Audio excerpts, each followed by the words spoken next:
Bueno, tenía algo preparado para decir, pero conociendo a Pedro y sabiendo que la información que merece la pena es la que va a dar él, voy a ser muy breve. Quiero agradecerle de corazón a Pedro que esté aquí esta noche. Ha venido de forma gratuita y ha venido a darnos información de primera calidad. Tenía muchos agradecimientos que hacer, pero no los voy a hacer. O sea, que hable él. Va a durar 1 hora la charla, más las dudas que haya, que imagino que se alargará. Con todos vosotros, Pedro Prieto, un aplauso.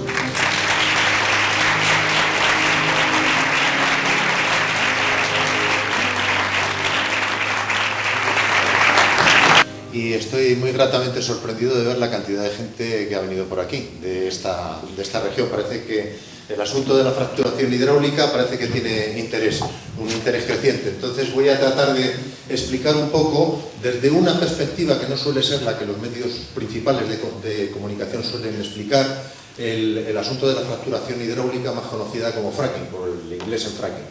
Esta es la foto del cisne, porque en Vitoria recuerdo haber dado una charla hace ya 1 año y pico y lo titulaba el fracking es el canto del cisne del gas natural, ¿no? Es una especie de canto agónico en un intento de seguir manteniendo la producción de gas. Y bueno, pues vamos a la presentación. Primero les voy a colocar, a ver si funciona esto. Sí, ahora.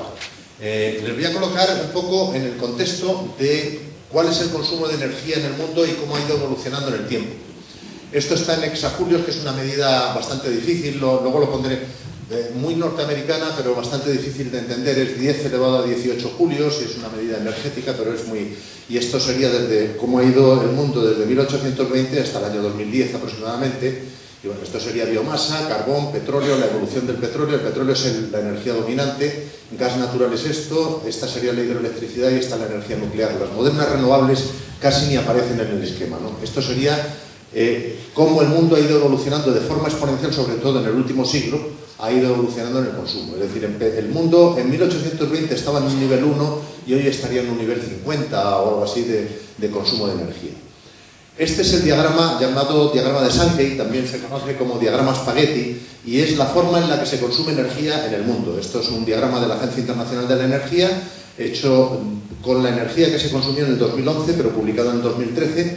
Ahí está el petróleo, esto sería el carbón, esto sería el gas natural, eso sería la biomasa. Hay un consumo de biomasa importante en el mundo, sobre todo en los países menos desarrollados. Por aquí está la energía nuclear, esta sería la energía hidráulica. Bueno, pues el petróleo sigue siendo la energía dominante, un 31,5%, y lo que estamos consumiendo ahora, para que nos hagamos una idea, son 13.000 millones de toneladas equivalentes de petróleo anuales en todo el planeta Tierra. Esto significa, dividido entre 7.000 millones de personas que somos, pues 1,5, 1,6 toneladas por cada uno de los habitantes del planeta, incluyendo los que prácticamente no consumen casi nada, hasta los norteamericanos y canadienses, que son los que más consumen per cápita, ¿no? Y pasando por los europeos, que somos de los que más consumimos también. Bueno, pues este es un diagrama muy complicado, pero en definitiva lo que quiere decir es que aquí sale la energía primaria, se va transformando, estos son refinerías, esto es la producción de electricidad, entra, por ejemplo, toda la energía nuclear entra a formar parte de la electricidad, solo produce electricidad, la hidroeléctrica también, pero el carbón, el petróleo o el gas natural, por ejemplo, el gas natural, hay un gran flujo de gas natural que entra a producir electricidad. El carbón también tiene un gran flujo de gas natural, de carbón que entra a producir electricidad. El petróleo tiene menos, se utiliza menos para producir electricidad. Y al final, lo que sale en forma eléctrica en el planeta es aproximadamente el 15% de toda la energía que estamos consumiendo en forma eléctrica. Eso es bastante importante, pero para ello utilizamos el 38% de la energía primaria en la entrada. Es decir, en pérdidas perdemos una cantidad importante. Aproximadamente 2/3 de la energía que se utiliza para producir electricidad se pierde en la transformación. y el resto va en forma eléctrica a producir, a abastecer la industria, el transporte fundamentalmente, si observan, lo abastece el petróleo. El 95% del transporte mundial se realiza con derivados del petróleo, y otros en residencial comercial o productos no energéticos, como por ejemplo los plásticos y otros derivados de la industria que salen generalmente también del petróleo y del gas natural, como por ejemplo fertilizantes, abonos, pesticidas, etcétera, etcétera. Y esta es la distribución del consumo de energía en el planeta, para que veamos lo mal distribuido que está y lo injusto que es el mundo, ¿no? Aquí abajo están los habitantes en miles de millones, hasta los 7.000 y pico. Estos serían los países. Esta es la energía consumida si lo ponemos en vatios per cápita, vatios por persona. Estaríamos aproximadamente, España estaría por aquí en unos 4.500 vatios por persona. ¿Eso qué significa? Pues que nosotros consumimos energía puesta en vatios el equivalente a 45 bombillas de las antiguas de 100 vatios, no de las de bajo consumo, 45 bombillas de 100 vatios por persona. Ese es nuestro consumo promedio, no solo considerando lo que nosotros consumimos en nuestro hogar, sino considerando lo que hay que repartir cuando consumimos en sociedad, desde las farolas hasta los hospitales funcionando las 24 horas del día, y todos los consumos que hay en una sociedad, las bombas que sacan nuestras aguas sucias y las llevan a depuradoras, las bombas que toman el agua de los pantanos y las meten en nuestras casas, en nuestras industrias, en todo eso, y todo eso serían unos 4.500 vatios. Bueno, pues el promedio mundial de consumo está en 2.600. China acaba de pasar, en los 2 o 3 últimos años ha pegado una subida tremenda y ha sobrepasado el promedio mundial, para gran susto de estos que son los países ricos, o que somos los países ricos. Y el resto del mundo vive en una penuria energética que se corresponde con la penuria económica, porque si vamos al PIB, que es esto que está en una estrella roja, estos son miles de dólares per cápita, 40.000 dólares per cápita. Los españoles estaríamos más o menos, pues estamos por aquí también. El promedio de la Unión Europea está aquí, estaríamos en 40.000, el promedio de la Unión Europea. España está un poco por debajo en PIB, en Producto Interior Bruto per cápita. Pero si se fijan, las estrellas más o menos, se corresponden con el nivel de consumo de energía. Es decir, que la actividad económica está muy vinculada al consumo de energía. En general, el que tiene poder económico y poder financiero, tiene un mayor acceso al consumo de energía.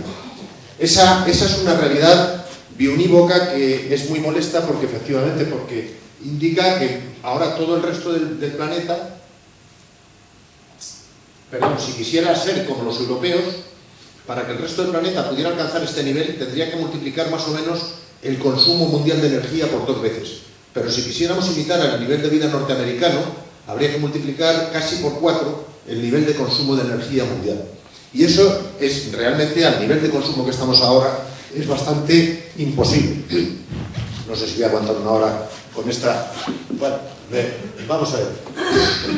Lo que quería hacer ahora también es explicarles una diferencia que normalmente la industria no suele explicar al gran público. Y no es tan difícil de explicar. Es la diferencia que hay entre recursos y reservas. Cuando uno habla de recursos, dice, tenemos unos recursos energéticos vastísimos, enormes, gigantes. No va a haber problema energético. Bueno, una cosa son los recursos y otra cosa son las reservas. Y dentro de las reservas hay que catalogar varios tipos de reservas. Entonces, hay una similitud que se hace con reservas probadas, que se llaman 1P, o reservas con un 90% de probabilidad de ser encontradas cuando se explora y se perfora, que serían aproximadamente esto, es decir, tendríamos el maíz casi asegurado. Luego hay unas reservas probables que se tienen aproximadamente un 50%, que serían aproximadamente esto, es decir, tenemos posibilidad de acceder a esa energía, pero puede que jamás veamos el maíz. Y luego están estas otras, que dice, tenemos un campo para tener maíz, pero no está nada claro que aquí vaya a haber maíz si no hacemos algo más para que lo haya, ¿no? Entonces, el grado de certidumbre geológica, a medida que tienes más certidumbre geológica, tienes las reservas más claras, y a medida que tienes la facilidad de recuperación económica, pues es decir, la mayor accesibilidad está en esta esquinita. Y luego el resto son recursos teóricos, pero no necesariamente recursos accesibles. Es decir, pueden ser muy abundantes, pero puede que no tengamos acceso a ellos nunca. Esto sería la pirámide de los recursos fósiles. Esto es lo que ya hemos explotado, lo que hemos extraído, que serían 2,8 billones europeos, es decir, 2,8 millones de barriles de petróleo equivalente, y que esto sería en carbón, esto sería en petróleo y esto en gas natural, básicamente. Estos serían las reservas convencionales 2P, esas que tienen un 50% de probabilidad de ver la luz, y estos serían los recursos no convencionales, que es de lo que estamos hablando cuando hablamos de fracking. Teóricamente hay muchísimos, luego ya veremos cuáles son los que se pueden sacar. Pero este es el escenario de vaso medio lleno, como decía Iwan Merz, que es un profesor de la Universidad de Aberdeen, y ellos saben bastante de energía porque tienen el Mar del Norte enfrente, y es un miembro de ASPO de nuestra organización. Y bueno, esta sería la visión del vaso medio vacío. Es decir, los recursos no convencionales pueden llegar a ser tan pequeños como eso, en el mejor de los casos. Es decir, que no es tan sencillo tener claro cuál de todos esos recursos vastos se va a poder extraer. Las reservas, bueno, pues lo que llaman reservas probadas, eso es lo que se considera que es la base de las valoraciones de las compañías petrolíferas, aunque últimamente la necesidad de ir a por los últimos recursos energéticos del planeta, a medida que se van agotando los de mejor calidad, pues ha hecho que valoren la Securities Exchange Commission, que es una especie de agente que valora las reservas y demás para las grandes compañías energéticas, ha permitido últimamente variaciones en ese nivel de valoración para que se puedan aumentar las reservas, pero eso no significa que desde el punto de vista físico puedan aumentar. Esto es un libro que se editó el primer año de Guerra Triunfal, o el primer año de la victoria triunfal de Franco, y ya se estaba haciendo exploraciones de petróleo y de gas no convencional, y ya se conocía el fracking, la fracturación hidráulica. Lo que pasa es que en aquella época se consideraba una época autárquica y tenían necesidad desesperada de energía, y entonces había ingenieros españoles que sabían perfectamente que se podía extraer el petróleo. ¿A costa de qué? A un coste enorme. Perdón, no solamente coste energético, no solamente coste económico, sino coste energético. Explicaré algo más. Bueno, pues todo esto lleva unos procesos de valoración de lo que se llama primero petróleo originalmente en el sitio, etcétera, etcétera, luego se estima la cantidad y se verifica cuál es técnica y económicamente recuperable, y antes se realizan estimaciones volumétricas, y cuando uno hace una perforación, que es lo que ahora están en la fase por esta zona, de hacer estimaciones de cuánto puede haber de petróleo no convencional o de gas no convencional en este caso, pues uno empieza a pinchar en un sitio. Primero vienen los geólogos con un martillito y parece que aquí, yo ahora acabo de pasar y he visto pizarras, claro, he visto montañas que se ven los estratos de pizarras, ahora verán alguna fotografía similar a las que tienen por aquí, por las montañas cercanas, y hay estratos de pizarras. Entonces uno empieza a pinchar y dice, aquí puede haber posibilidades. Entonces uno pincha y encuentra posibilidades a una determinada profundidad, con unos estratos y con un ancho determinado, y aquí sí, aquí no, aquí sí, aquí no. Y cuando llega un momento que ya ha realizado todos los noes en un perímetro, dice, bueno, pues el yacimiento tiene más o menos esta extensión, tiene más o menos esta profundidad, tiene más o menos esta calidad, y eso es lo que llaman más o menos reservas probadas. Y luego hay otras posibilidades de reservas posibles, pues parece que por allí pudiera haber, pero no está estimado. Eso serían las reservas probables o las reservas posibles. Hay que tener mucho cuidado cuando se habla de eso, porque hay mucha gente que piensa que el petróleo o el gas, sobre todo incluyendo el convencional, pero ni siquiera el convencional es así, se encuentra abajo en bolsas, como si fuera una bolsa. Yo pincho y extraigo de ahí el líquido o extraigo el gas, y no es cierto. Está impregnando rocas. Todo el petróleo y el gas está impregnando rocas. Lo que pasa es que la roca es superficial, muy porosa, y tiene un petróleo o un gas de calidad. Si la roca es muy porosa, ese fluye con mucha facilidad. Incluso hay veces que se pincha y sale sin necesidad de presión, con la propia presión interior sale al exterior. Entonces, el símil no es como si yo tuviera un depósito de gasolina con el cual puedo manejar el coche a 120 km por hora, hasta que la última gota pasa por el carburador y en ese momento bajo a cero y se me para el coche. Bueno, así no funcionan los pozos de petróleo ni los pozos de gas. Los pozos de gas funcionan de esta forma, más bien como el líquido que impregna una esponja. Es decir, al principio yo tengo la esponja llena de líquido, aprieto y con poco esfuerzo saco bastante líquido. Llega un momento en que aprieto más y saco la máxima cantidad de líquido, y hay otro momento en el que por más que apriete, por mucha energía que utilice apretando con mi mano, sale muy poco y al final tiro la esponja. Y eso no quiere decir que no haya todavía líquido en la esponja. Hay líquido en la esponja. En el caso del petróleo y del gas veremos que no solamente hay líquido, sino que además puede quedar muchísimo. Por ejemplo, estos son los tres tipos de recuperación de hidrocarburos que hay. Se llama recuperación primaria a la natural, a esta que hay, se perfora a una relativa profundidad y se encuentra un petróleo y un gas con una presión y una calidad suficientes como para que fluya por sí mismo al exterior. Todo el mundo ha visto la película Gigante y de James Dean bañándose en petróleo porque estaba felicitándose por haberse convertido en multimillonario. Allí el que es propietario del suelo es propietario del subsuelo. Esa es una de las razones por las que el fracking tiene tanto éxito en Estados Unidos y por las cuales no va a tener éxito en el resto de Europa, porque aquí el subsuelo es propiedad del Estado, afortunadamente. Entonces, esta es la recuperación primaria. ¿Qué sucede cuando ya el yacimiento se va agotando y se pierde la presión en el interior, se va perdiendo la presión? Hay un tipo de recuperación secundaria, bueno, por cierto, con esta recuperación se extrae aproximadamente entre el 12 y el 15% de todos los hidrocarburos que hay dentro. Es decir, que como dicen algunos expertos, entre otros el ministro de Petróleo saudita, que gastaba bromas y decía, bueno, la edad de piedra no se acabó porque se acabaron las piedras y el petróleo tampoco se va a acabar, la era del petróleo tampoco se va a acabar porque se acaba el petróleo. Y no sabe la razón que tenía, porque efectivamente siempre va a quedar petróleo bajo la tierra. El asunto es cuándo llega el momento en el que no nos compensa sacar más petróleo debajo de la tierra, porque vamos a utilizar un gasto energético superior a la energía que vamos a obtener cuando lo extraemos. Recuperación secundaria.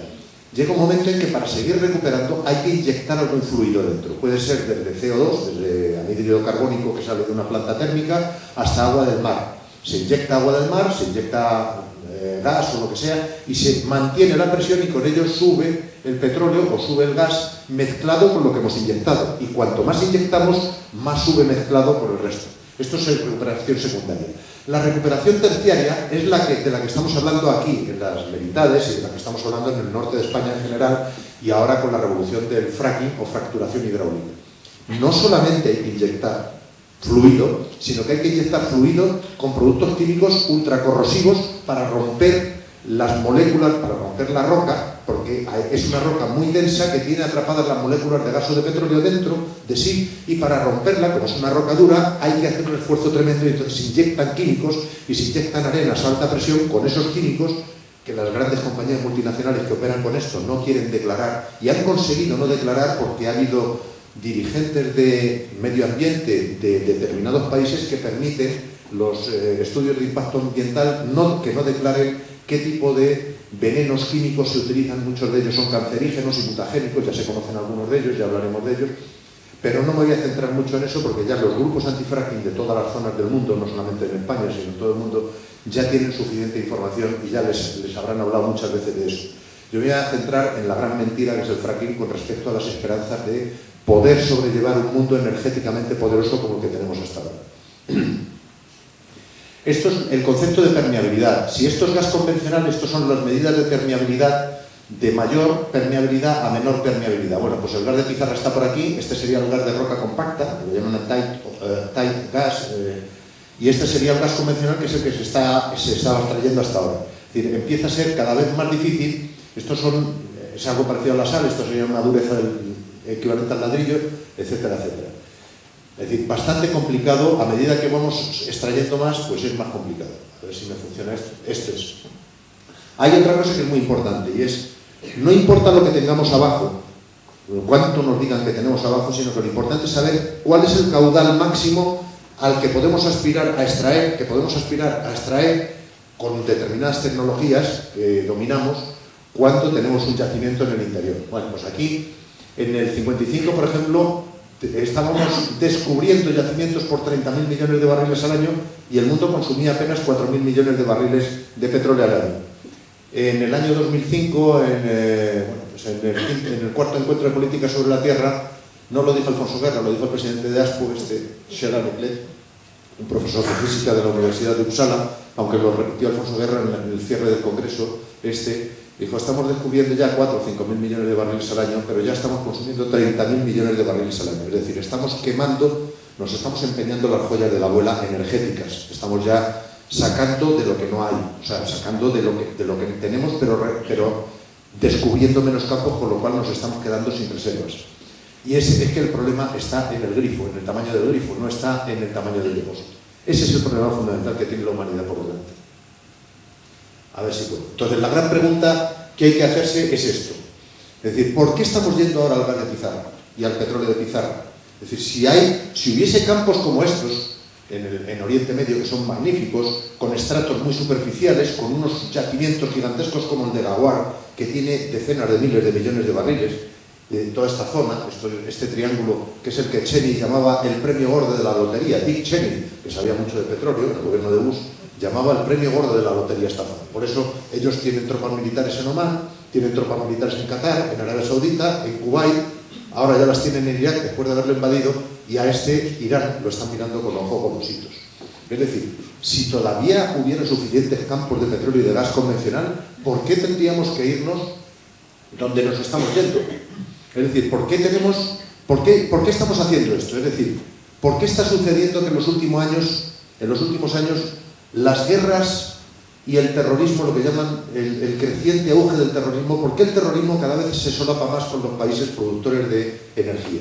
Este es un mapa muy curioso en el que se refleja el tamaño de los países en función de las reservas de petróleo que tienen, ¿no? Nosotros no aparecemos ni en el mapa por aquí, debería estar Europa por aquí encima de África, esto es Nigeria, esto debe ser Europa, pero esto es Argelia, no.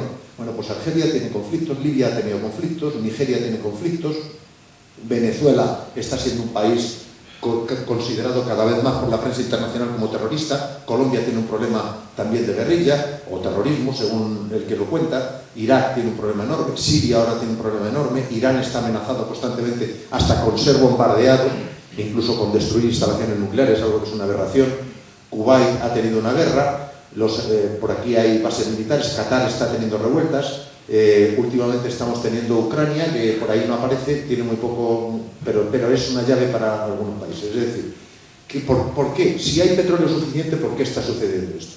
Si hay petróleo suficiente, ¿por qué nos estamos yendo al Ártico? Me parece que me quedó, no. Si hay petróleo suficiente, ¿por qué nos estamos yendo al Ártico? ¿Por qué nos estamos yendo a aguas cada vez más profundas? ¿Por qué estamos extrayendo arenas asfálticas en Canadá que dejan estos destrozos ambientales con este tipo de camiones monstruosos? ¿Por qué estamos yendo a la fracturación horizontal de fracking, la fracturación hidráulica horizontal, metiendo pozos y luego haciendo fracturación que puede terminar fastidiando los acuíferos? ¿Por qué estamos hablando del hidrato de metano como una posibilidad cuando el hidrato de metano es inalcanzable? ¿Por qué estamos yendo a la bahía de Santos en Brasil, a 2.000 metros de lecho marino, más luego 2.000 metros de roca, más 2.000 metros de lecho salado para alcanzar un yacimiento? ¿Por qué estamos haciendo tuberías que tienen 2.000 por 300, 20 veces la altura de la Torre Eiffel para llegar a un depósito de petróleo? Si tuviéramos el petróleo accesible. Pues sencillamente porque estamos llegando al límite de la producción máxima mundial que nos es permitida por el planeta. ¿Qué es lo que está sucediendo? Nosotros, como no somos torpes, los seres humanos somos muy listos, empezamos a extraer petróleo en 1850 y tantos en Pensilvania y en Irán al principio, y bueno, pues empezamos a extraer el petróleo de mayor calidad, el crudo, el ligero, el que tenía poco azufre, el que estaba en superficie, el que estaba accesible, etcétera, etcétera. A medida que se han ido agotando los mejores campos, nos vamos a Venezuela, a la franja del Orinoco, el petróleo crudo, nos vamos a las arenas pesadas de Canadá, en Alaska, etcétera, a crudos pesados y de menor calidad. Eso es porque el resto se está acabando y la demanda está aumentando. Es lo que yo llamo el síndrome de las bodas de Canaán. Es decir, normalmente aquí decía que primero se llama, todos sirven primero el vino bueno y cuando ya todos están bebidos el inferior, ¿no? Pues, bueno, Cristo dio la vuelta a la tortilla esa, pero generalmente, efectivamente, nos tiramos primero a por los mejores recursos y luego ya cuando se han acabado no nos queda más remedio que ir a por los recursos peores. Y eso tiene un coste, y hay que explicar cuál es el coste que tiene. Cada vez que vamos a por recursos, pues tiene un coste mayor. El coste es la asimilación que se podría hacer a la dinámica del fracking, es que el fracking viene a ser esto, es decir, es la rebusca, que no nos cuenten batallas, es la rebusca de la aceituna. Así es como lo recoge el dueño del olivar. Fácil, mecanizado, mete el paraguas inverso ese, varea un poco, o lo varean, o lo vibran el olivo y sacan las aceitunas limpias de polvo y paja. Y luego vienen los proletarios, el lumpen, y tienen que andar recogiendo con los dedos en diciembre helados, tienen que andar recogiendo lo que queda. Ese es el fracking. Esto es el fracking. Esto es el fracking. Nos cuentan que sí, que hay mucha tecnología. Otra asimilación. Esto era el petróleo convencional inicial. Estos son los bosquímanos que directamente buscan el panal de miel y tienen la piel encallecida, no les importan las picaduras de las abejas y pillan el panal de miel y comen la miel prácticamente sin haberla trabajado. Esto es lo que hace alguno de nuestros compañeros por aquí, que cultiva ya la miel. Esto ya le cuesta más energía, porque tiene que realizar, tiene que construir el panel, tiene que hacer el panal, tiene que hacer las colmenas, tiene que vigilar, tiene que preparar la zona para las abejas, tiene que cuidarse de la varroa, de las enfermedades y tal. Y esto es el fracking, es lo que nos están contando ahora, la batalla que nos están contando. Oiga, mire usted, yo tengo un campo de flores, tengo miel por un tubo. Sí, oiga, pero ¿con qué lo va a hacer usted si no tiene abejas? No, yo tengo tecnología, es decir, yo con la tecnología puedo hacer lo que las abejas. Bueno, para que estos animalitos produzcan medio kilo de miel, tienen que hacer 2 millones de viajes entre la colmena y las flores. Ese es un trabajo que no estamos contabilizando. Lo damos, por supuesto, que está así por la naturaleza. Bueno, pues lo que estamos diciendo ahora, la aberración que estamos diciendo, es que con tecnología vamos a poder ir a las flores, sintetizar lo que tienen allí en el polen y tal, no sé cuánto, sacar de allí todas las esencias, los néctares, y luego tratarlos químicamente y sacar la miel. Una aberración, no va a dar de sí. Hay un concepto que quería explicarles porque es muy importante y a veces lo olvidamos, sobre todo ahora que hablamos de fracturación hidráulica, que se llama la tasa de retorno energético. La tasa de retorno energético, explicada así, es muy sencilla. Este animal va a la captura de no sé si es un impala o un cetro o lo que sea, el guepardo va a la caza. Si este animal tiene que gastar más energía que la que va a recuperar cuando caza y se lo come a este animal, ese animal se extingue. El guepardo se extinguiría. Es decir, ¿por qué el guepardo existe? Existe porque tiene una tasa de retorno energética superior a la unidad. Consigue de aquí 3 o 4 unidades energéticas y gasta 1 en cazarlo. Entonces es viable, es posible, es sostenible su vida. Si no, no sería sostenible. Eso es lo que tiene que ser el concepto. No me está funcionando bien. Es la mesa, Pedro. A ver, ese concepto es el que nuestros abuelos lo tenían claro, que era el de matar moscas a cañonazos o hacer un pan con unas tortas. Se dice, bueno, un pan con una hostia que es todavía más fina que la torta, ¿no? Entonces, este es el asunto, ¿no? Entonces, aquí dice, hay un chiste norteamericano muy curioso, dice, el agricultor de maíz, la gran esperanza americana de evitar nuestra adicción al petróleo. Entonces, ¿de qué se ríe este tipo? Se ve aquí un árabe de Medio Oriente, claro, y dice, pues se ríe de que cuesta 0,9 litros de combustible fósil producir 1 litro de etanol, que es el biocombustible ahora del que presumimos tanto. Es decir, para producir esto se está llenando con petróleo convencional esta máquina, la cosechadora, el camión, etcétera, para sacar el maíz con el cual luego se procesa y se saca el etanol para meterlo en el estómago de los vehículos. Estas son las ridiculeces que estamos haciendo con las tasas de retorno energético. Nuestros abuelos dirían, están haciendo un pan con unas hostias. Y nosotros no lo decimos. Bueno, estos son la pirámide social de las necesidades energéticas. Cuando hablamos de cazadores-recolectores, estamos hablando de un nivel metabólico. Tanto el guepardo como nuestros antecesores, el Homo sapiens, con que tuviesen 2 o 3 a 1 de tasa de retorno energético, es decir, yo en mi actividad vital para sobrevivir utilizo 1 unidad de esfuerzo energético, gasto 1 unidad de energía, pero recupero 2 o 3, entonces tengo para alimentarme a mí, para alimentar a mi progenie, y con eso puedo vivir. Pero si quiero tener civilización, una agricultura primitiva, una ganadería, una civilización como la egipcia, necesito tener una tasa de retorno superior, porque tengo que liberar a los sacerdotes, tengo que liberar a los reyes, a los guerreros, y esos ya no tienen obligación de trabajar, tienen otro trabajo que es bendecir en los templos a los esclavos y demás, y los reyes pues ponerse la corona y decir que están organizando socialmente tal. Eso necesita una tasa de retorno energética superior. Si seguimos ascendiendo por la pirámide, una sociedad agropecuaria avanzada, edad media, edad moderna, por aquí ya con maquinaria mecánica, pero bueno, ya más o menos avanzada, necesita una tasa de retorno energético de 5 a 6 a 1. Si seguimos avanzando por la escala de las necesidades, la sociedad industrial de principios del siglo XX necesitaba una tasa de retorno energético de entre 6 y 13 a 1. Es decir, teníamos que tener unas fuentes de energía que nos permitieran gastar entre 6 y 13 con un solo consumo de energía y conseguir la energía. La sociedad, a ver si soy capaz, ahí. La sociedad industrial desarrollada, esta tiene una tasa de retorno energético de 8 a 15. Es decir, que ya, y la sociedad industrial y tecnológica, estos serían los servidores de Google, que mucha gente dice, es que ahora con Internet no se consume energía, porque yo, desde aquí, mire usted, los servidores de Google consumen de una forma brutal. Japón está consumiendo entre un 8 y un 9% de su energía eléctrica con las llamadas TIC, tecnologías de la información y las comunicaciones, y Japón consume mucha electricidad.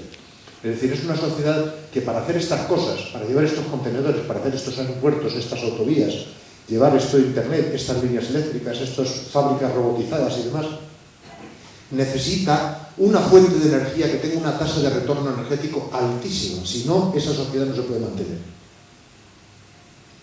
Y ese es el mínimo que se considera que hay. Y esta es la pirámide invertida de otra forma, es decir, si yo solo puedo extraer energía para la supervivencia estoy en este nivel, pero ya la refino, la transporto, cultivo alimentos, cuidado familiar, educación, sanidad y artes. Cuando mi tasa de retorno energético empieza a caer, imaginen qué es lo primero que se nos cae, que se nos está cayendo en nuestra sociedad. No sé si se han dado cuenta o captan por dónde empiezan los tiros. Esto es lo que es más caro de mantener en una sociedad. Cuando yo tengo este auditorio que cuesta un dineral, este auditorio, mantenerlo, conservarlo, pagar las luces, crear todos estos asientos y demás, tengo esto es porque tenemos una tasa de retorno energética alta. Si no, les estaría dando la conferencia en la calle, y de viva voz, sin altavoz. Entonces, esto, arte, sanidad, educación, vamos a ir cayendo por aquí. Se está cayendo en el cuidado familiar y se va a empezar a caer en el cultivo de alimentos en el momento en el que la alimentación humana empiece a no poder ser tan mecanizada como ahora es. Esto es lo que dice Charles Hall, que es uno de los expertos, el mayor experto mundial que inventó el concepto de tasa de retorno energético. Este sería el mínimo requerido para que exista el concepto de civilización, como ya hemos visto. Tener una tasa de retorno energético de 5 a 1 como mínimo. Bueno, pues aquí estaba el petróleo de Estados Unidos de los años 30, el de gigante, ahí estaban. Metían una unidad de energía en 2 camiones y perforada 30 metros y sacaban 100 barriles por cada barril de energía que gastaban. 100 a 1. Aquí está el carbón norteamericano, esto es el petróleo de Estados Unidos en 70, este es el petróleo nacional hoy, que es una tasa de 12 a 1 o de 10 a 1, esta es la energía nuclear, la energía hidroeléctrica, el petróleo importado en Estados Unidos, que importa petróleo, etcétera, etcétera, ¿no? Es decir, aquí está la energía solar, que está la energía solar antes de que la rectificara Charles Hall con un libro que hemos editado conjuntamente en Estados Unidos y que ha quedado por aquí aproximadamente. Es decir, la energía solar y la eólica va a haber que rectificarla y colocarla por aquí. Está en el mínimo requerido por la civilización. Eso hoy no toca en esta charla, pero lamentablemente los estudios que he hecho sobre energías renovables y especialmente sobre la solar fotovoltaica en España, la tasa de retorno energética de la energía solar fotovoltaica está por debajo del mínimo requerido para mantener una civilización consumista como la nuestra. No va a poder mantener una civilización de ese tipo. Yo me puedo equivocar, claro, lógicamente, ¿no? Pero me temo que no. Bueno, la tasa, esto es otra forma de verlo, ¿no? El etanol del maíz está casi en una tasa de retorno ridícula de 1 a 1 aproximadamente. Este es el petróleo activo convencional, petróleo convencional. Y estas son las arenas asfálticas, el biodiesel de soja, las arenas asfálticas por minería, están entre 3 a 1 y 5 a 1. Las arenas asfálticas, o sea, el petróleo y el gas no convencional están por esta franja, están por debajo del límite de lo que se puede mantener, de lo que va a poder mantener una sociedad como la nuestra. Es decir, estamos haciendo un pan con unas hostias con el petróleo no convencional. Bueno, yo no sé si les estoy abrumando con demasiado gráficos. Bueno, esto es como dice la Agencia Internacional de la Energía, que se presenta al futuro. Estamos aquí, 2014 aproximadamente, por aquí estamos. Entonces hablan de 3 escenarios. El escenario de las políticas actuales, si seguimos pensando en crecer como siempre, como la clase política siempre piensa, y los empresarios, todo el mundo quiere crecer. Incluso la mayoría de los ciudadanos también, claro, sin pensar que este planeta es finito y es limitado, tiene 40.000 kilómetros de circunferencia y lo que es finito, pues tiene recursos finitos, claro. Bueno, pues el escenario de políticas actuales se sigue creciendo. Este es de nuevas políticas con un cierto ahorro y este es el escenario en el que se hace un esfuerzo porque no se aumente las emisiones de gas de invernadero, de CO2 en concreto, no aumente a más de 450 partes por millón. Estamos ahora mismo en 400 ya. Y originalmente el planeta tenía 280 partes por millón. Eso es lo que hablan del calentamiento global. Y estas son las contribuciones de las diferentes fuentes, ¿no?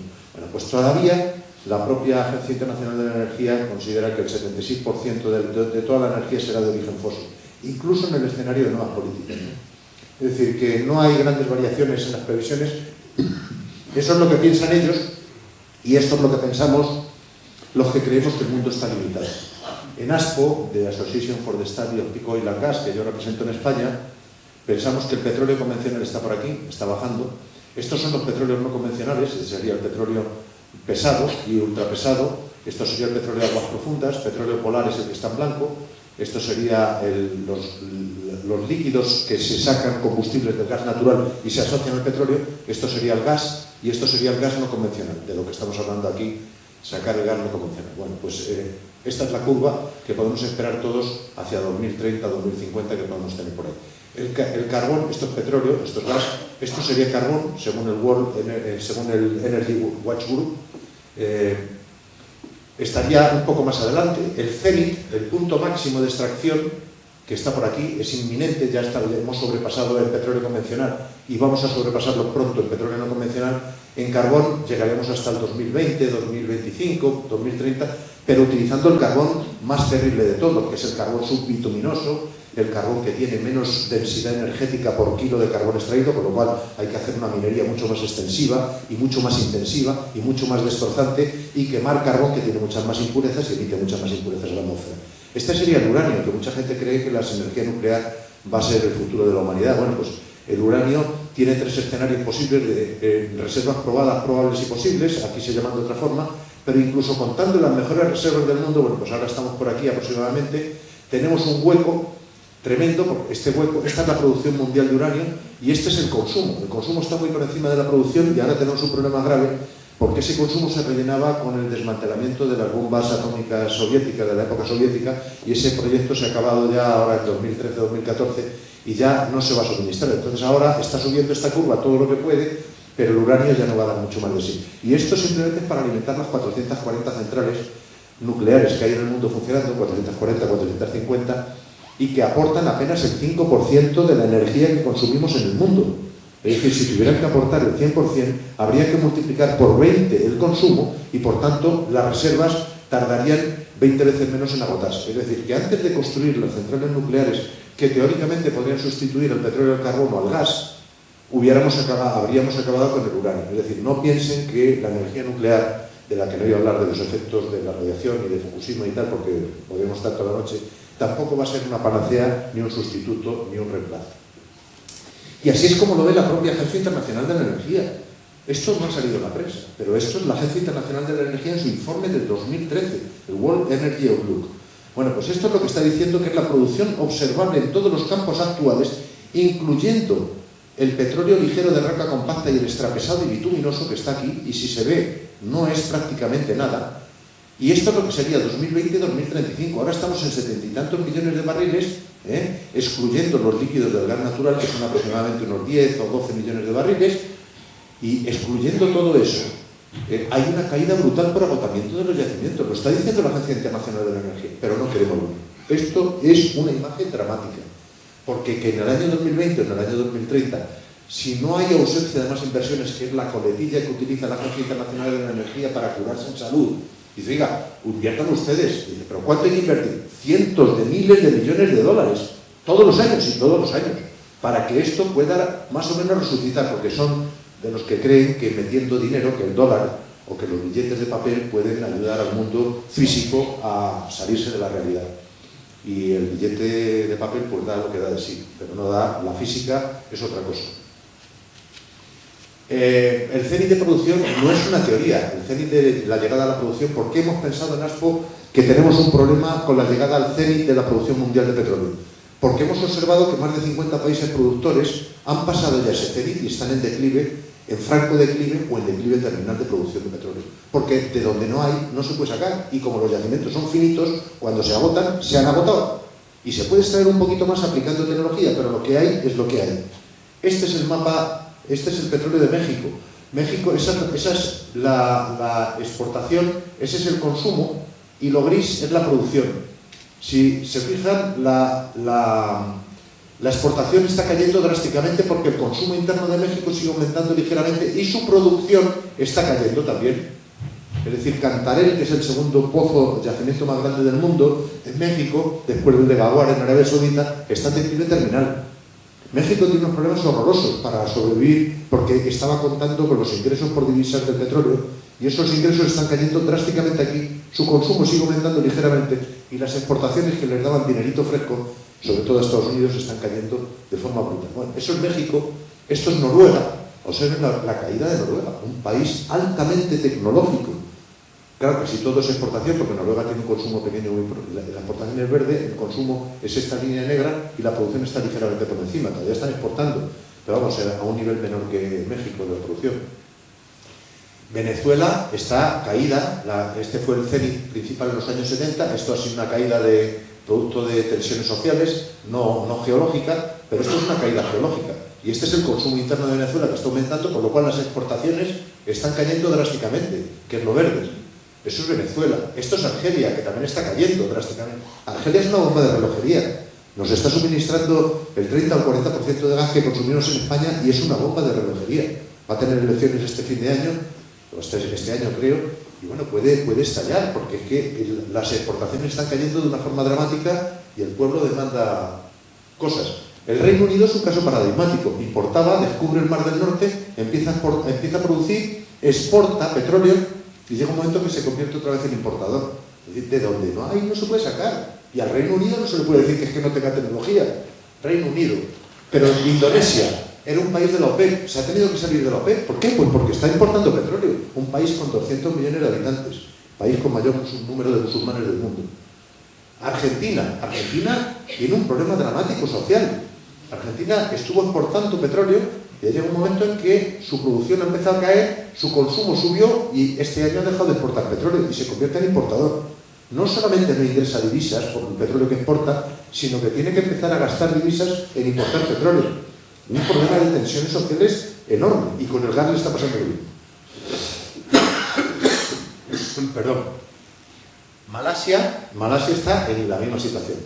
Pero cuando hablamos de esto, les podía poner ejemplos. Egipto, la bomba de relojería de Egipto. Porque dicen que la primavera árabe. Este es el consumo, esta es la producción. Y esto indica que Egipto ha dejado de exportar petróleo, ha empezado a importarlo. ¿Con qué va a pagar los 80 y tantos millones de habitantes que tiene Egipto? ¿Con qué van a pagar el petróleo? Es decir, si no produce nada más que lino y algo de cereal en el Nilo. Siria, ¿cuál es el problema de Siria? Siria estaba en un declive tremendo de producción, su consumo iba aumentando y de repente, claro, ahora ya todo esto se ha desfigurado con la guerra civil.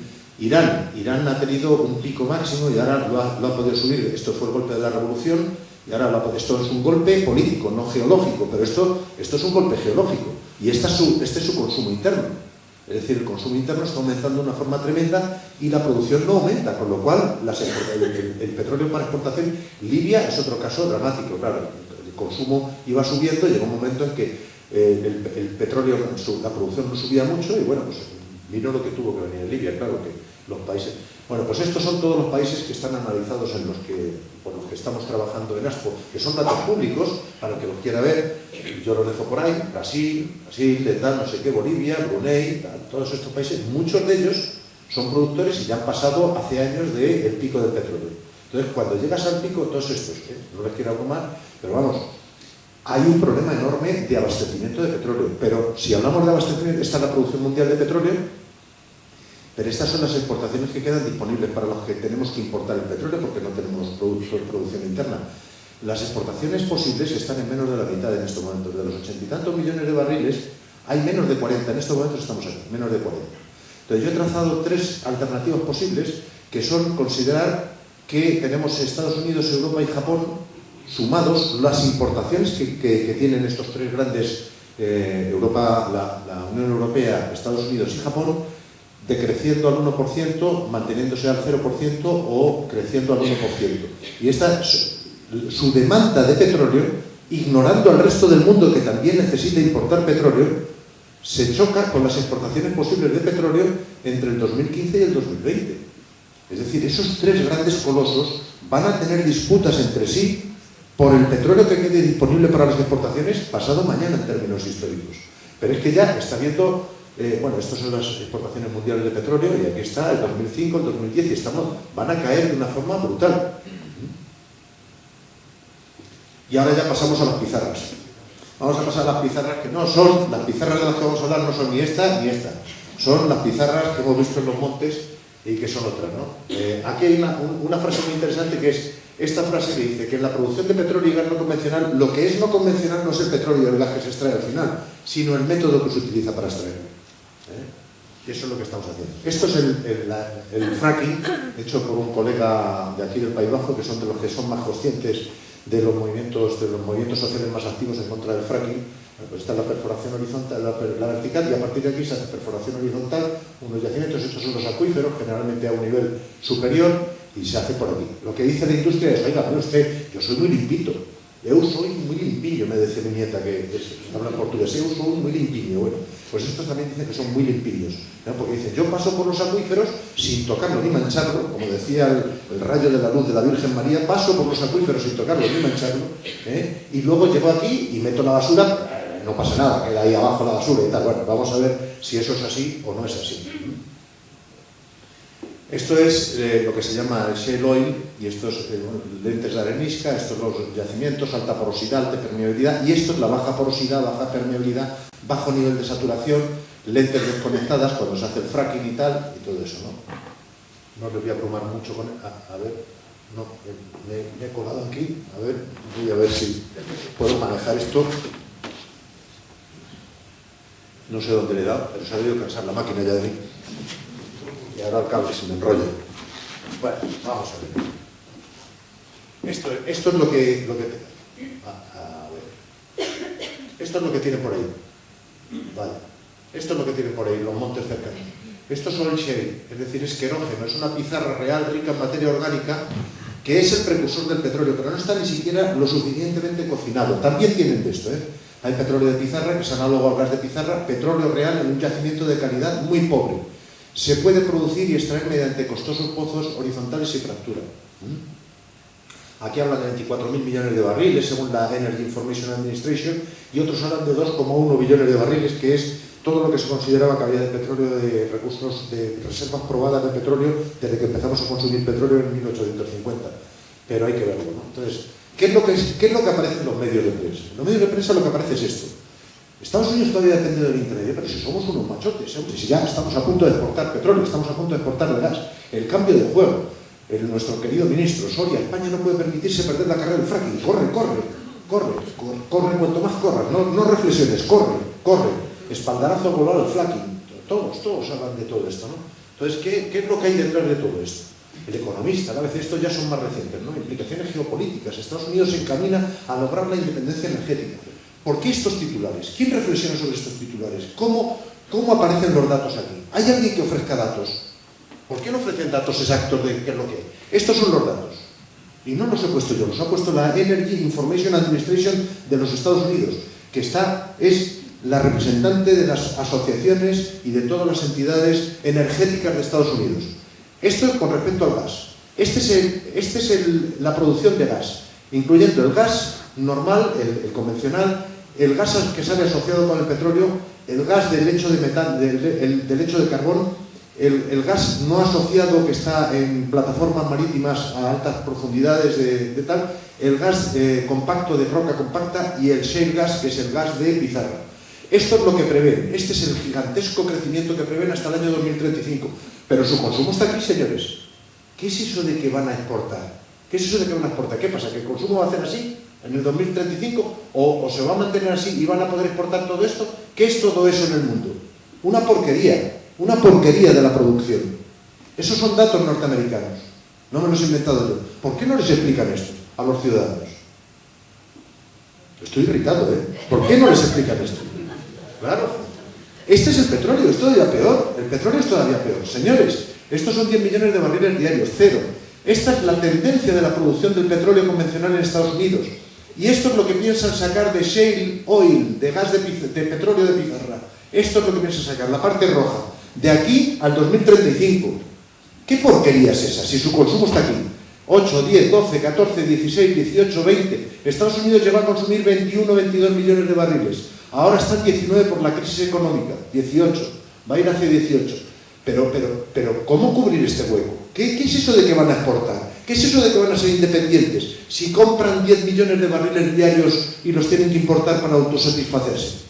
¿Cuándo van a llegar con esto a autosatisfacerse y a poder exportar? ¿Por qué no les explican esto? Estos son datos de la Agencia Internacional de la Energía, proyecciones hasta el 2035 de su propia industria.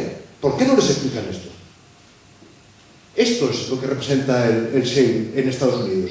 En el mundo. Estos son 62 millones de barriles, 74 sin los gases sin los líquidos del gas natural. Y esto es el fenómeno espectacular que nos están hablando de Estados Unidos, de que van a ser la revolución. ¿Pero qué revolución ni qué leches, hombre? Esto no es nada. Esto es una estafa. Y perdone que me ponga alterado. Este es el petróleo convencional. El petróleo convencional lleva desde el año 2005, si no en estabilizado, en declive, ya está en declive permanente. Estos son los líquidos del gas natural. O sea, se saca gas y se convierte en líquido para asociarlo al petróleo y hacer líquidos combustibles. Se mete todo aquí.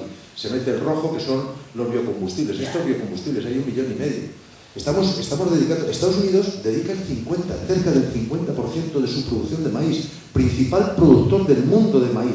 Hasta ahora era el principal exportador de maíz para alimentar seres humanos y está utilizando 1 millón de barriles diarios, 1 millón y pico de barriles diarios extraídos del maíz para alimentar los depósitos para alimentar los estómagos de vehículos. ¿Pero qué estamos haciendo? ¿Pero qué estamos haciendo?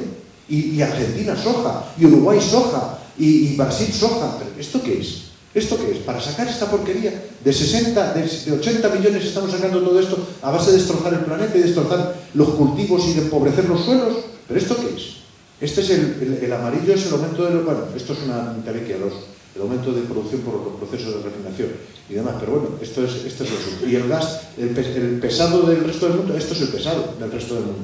Pero observen la escala, 60 y tantos, 80 y tantos millones. O sea, es que esto es lo que hay. Estos son datos.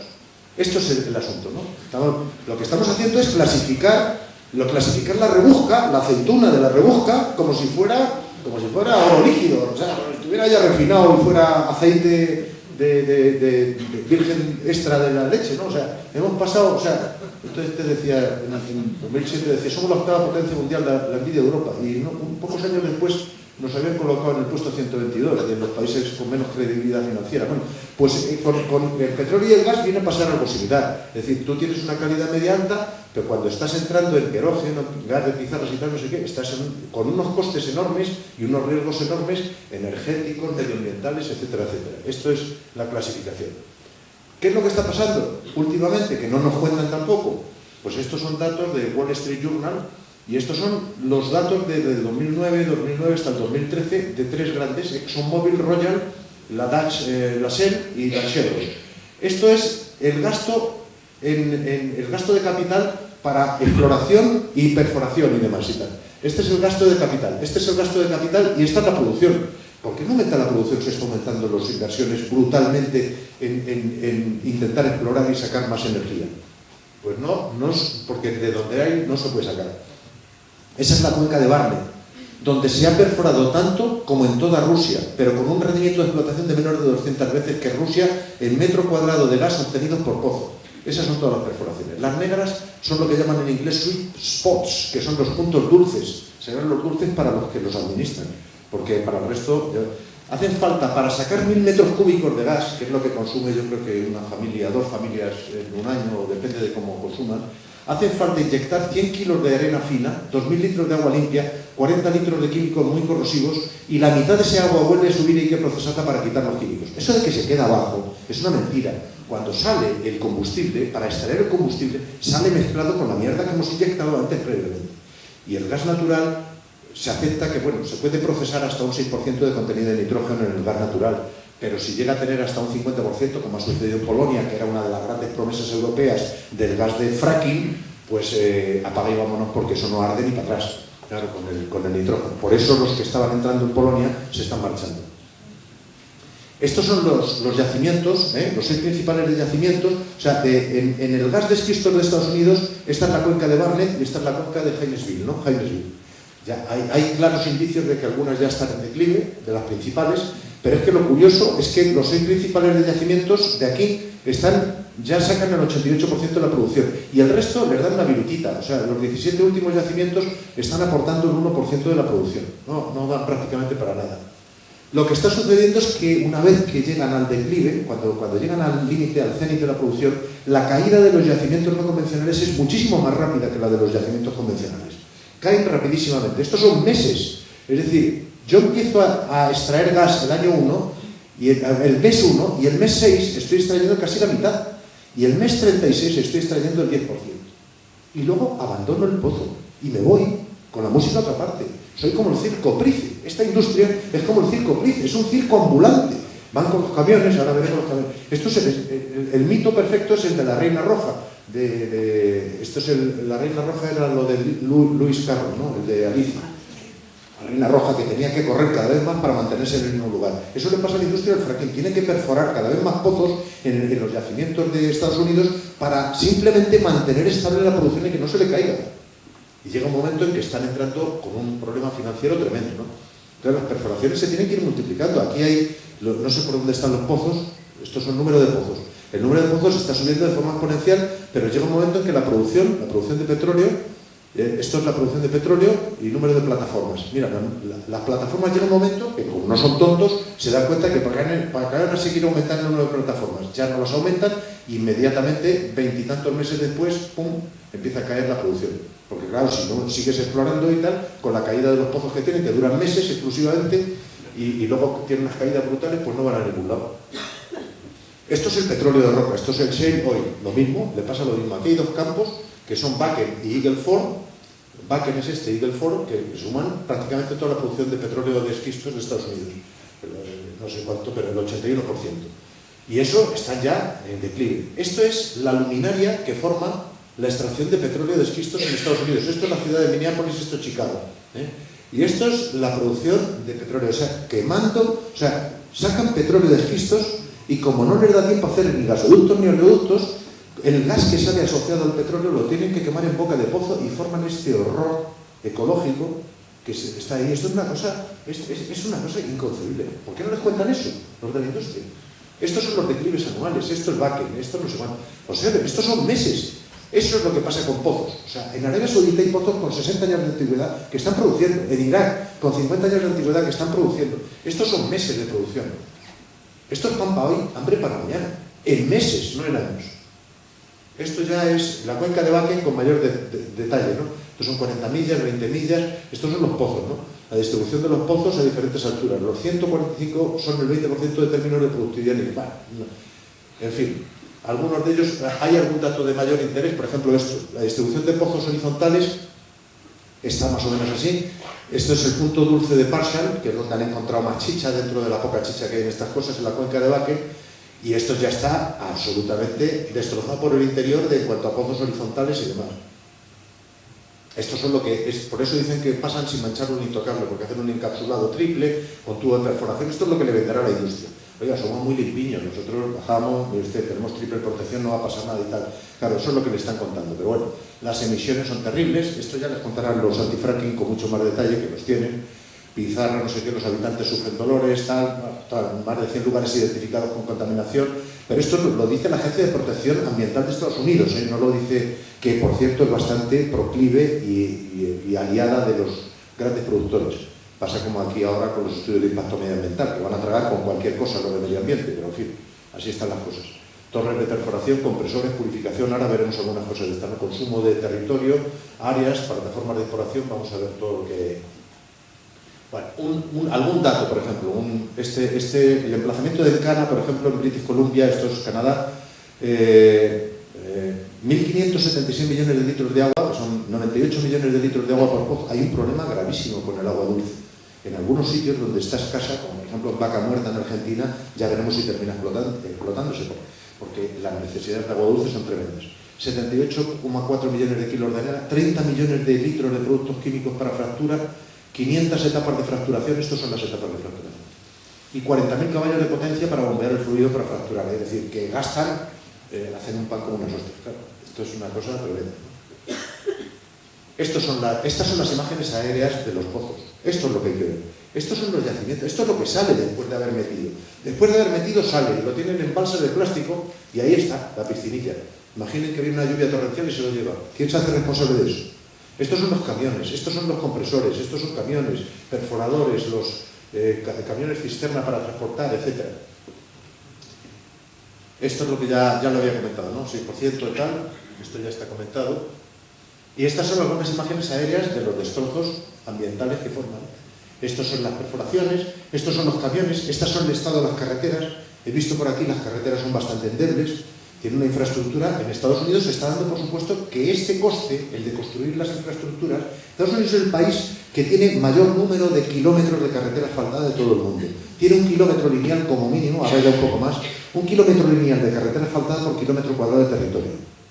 Y gracias a eso, el coste energético ya se da por supuesto, ya lo tenemos ahí metido y así es como queda después de que pase toda esta barbaridad por las carreteras continuamente para traer químicos, para llevar químicos, arena, agua, etcétera, etcétera. Así quedan las carreteras, destrozaditas, así quedan las piscinas, así quedan las cosas.